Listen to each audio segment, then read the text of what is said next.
2020 সালে জেলে যাওয়ার আগে এই কথা বলেছিলাম, এখনো একই কথা বলবো।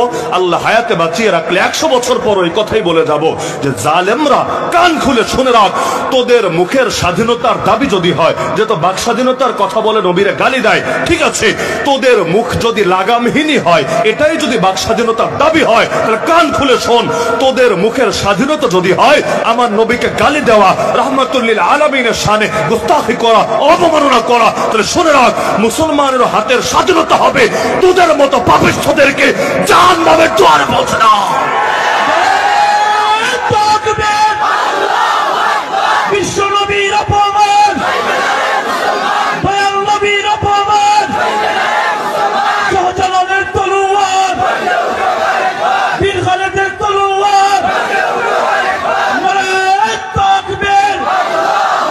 আর যদি তোরা চাস মুসলমানদের হাত নিয়ন্ত্রণে থাকুক, তাহলে আগে নিজেদের জবান নিয়ন্ত্রণ কর, নিজেদের মুখে লাগাম লাগা, কারণ তোর মুখে লাগাম থাকবে না, মুসলমানের হাতে লাগাম থাকবে, এটাও তোরা মনে মনে কল্পনা করিস না। মানলে সবাই মান, না মানলে কেউ মানবে না। তোর মুখে যদি লাগাম না থাকে, মুসলমানের হাতেও লাগাম থাকবে না। আর মুসলমানের হাত নিয়ন্ত্রণে থাকুক, এটাই যদি তোর চাওয়া হয়, নিজের মুখ সামলা, না হলে মুসলমান এই ব্যাপারে বেশি দিন চুপ করে বসে থাকতে পারবে না। এমনকি এগুলো সবাই মিলে